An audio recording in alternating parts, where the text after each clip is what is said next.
afternoon. Welcome once again to our video blog from the Russian International Olympic University. Today I'll be speaking with Professor John Beech of the Coventry University, United Kingdom. He's a visiting professor here to the Russian International Olympic University. Professor John Beech is interested in the mismanagement of football, the management of events and sponsorship among many issues. He's an award-winning blogger as well. You should check out his blog. And good afternoon, Professor Beech. Well, good afternoon, and thank you very much for welcoming me. It's a pleasure to have been in a classroom with you throughout this week. I'd like for us to talk about the growth of the Premier League. It's the biggest football league in the world, and most exciting for many people who follow it all over the world. Do you see this growth continuing, and what would be responsible for the lack of growth if you were to say something if it wasn't to grow anymore? That's a very interesting question. I mean, if I think back to the middle 1990s, I can remember talking with colleagues and saying, how long can this continue, this growing broadcasting rights and sponsorship money? And we were all of the opinion, oh, at some point it's going to stop. And we've been saying exactly the same thing for 20 years. So is the growth going to continue? Well, all the indications are yes, it is. I think it's going to change a little bit. We can see in broadcasting, I think the television money is going to reach a maximum because it is facing competition from internet broadcasting. So that will bring down the price of the television rights, but it's not going to affect the sport, because what money they lose by reduced television broadcasting rights, they will make by selling rights to people like Google and YouTube. So overall, I don't see it changing. Sponsorship money, I think that's probably going to continue. The only thing I think that would stop it would be a large scandal, not a scandal with one club, but if English football had a scandal that affected the whole of football, gave it a bad name, if there was a kind of Tiger Woods effect on the Premier League, then that probably would affect sponsorship. I've no reason to think that will happen, but of course it could. Thank you for this.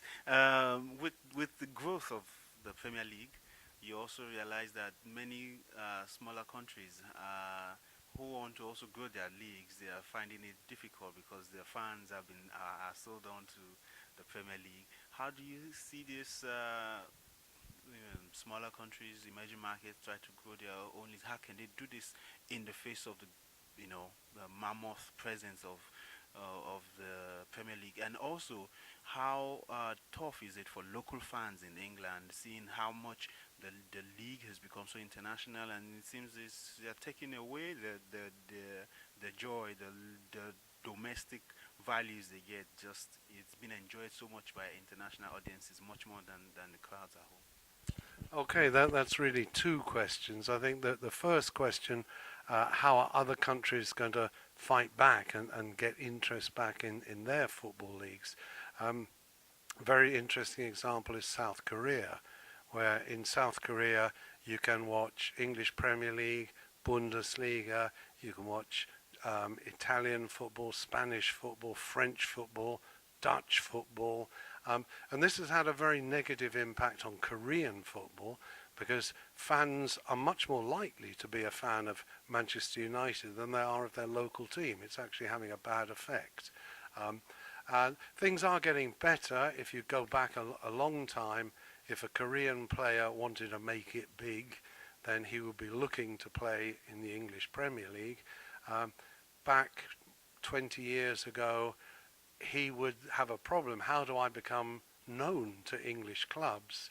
And he would go to play perhaps in Norway, because the scouts from the English clubs were not visiting Korea, so they'd never discover him, but they were going to Norway. So if he could make it in Norway, there was a chance he would then be chosen by an English team. So there are ways of fighting back.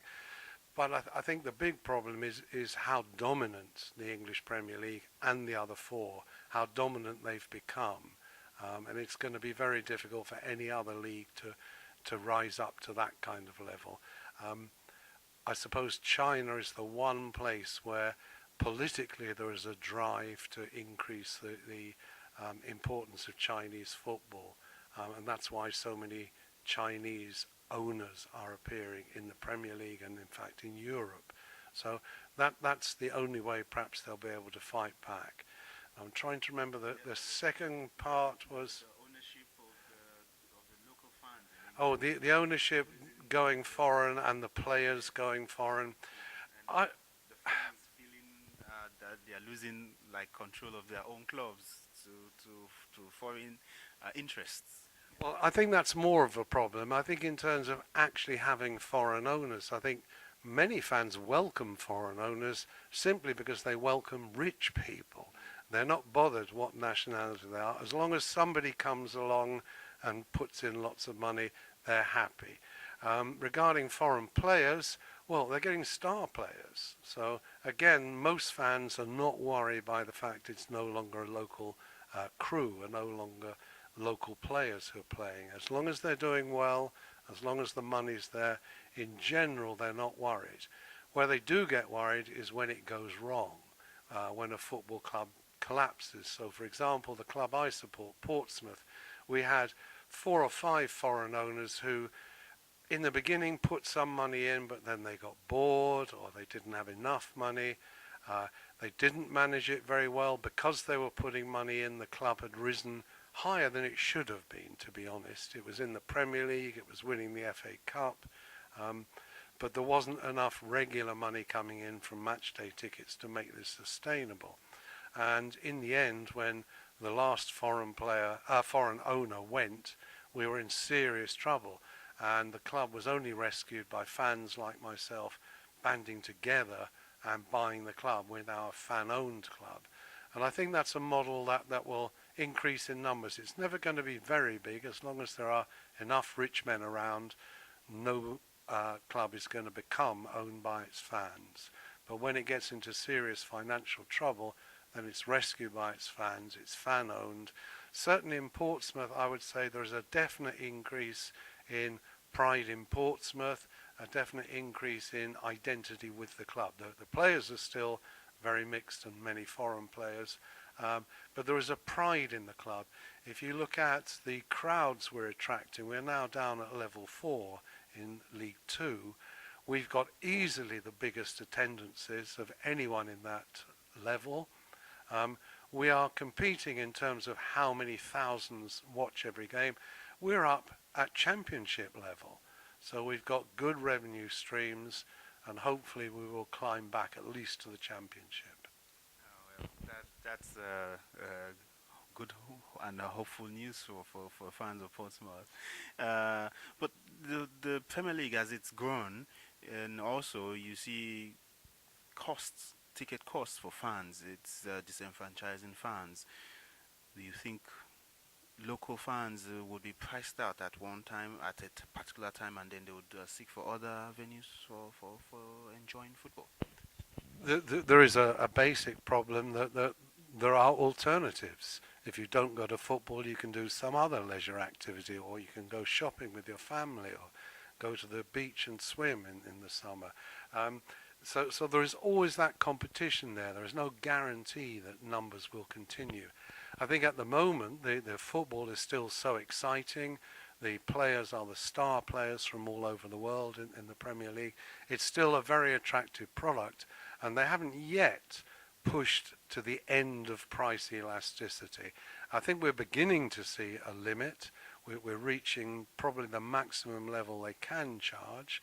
And that varies considerably from club to club. As a very rough guide, the London clubs, because London is a richer place, they're charging higher prices than the clubs in the north of England. So there are very big differences in ticket prices between north and south within the Premier League. So I would say it is beginning to reach a limit. We're already seeing fan protests about prices, especially fan fan protests against high away ticket prices. It's not the rule everywhere, but in England, about 25 years ago, we changed to, instead of dividing ticket money 50-50 between the two clubs, the home club keeps all the money. So that's a particular reason why fans object to paying high ticket prices, because the money's going to the other club. Plus, of course, the fact they're having to travel. Railway fares in England are very, very high compared with anywhere else in the world. So they've got high travel expenses.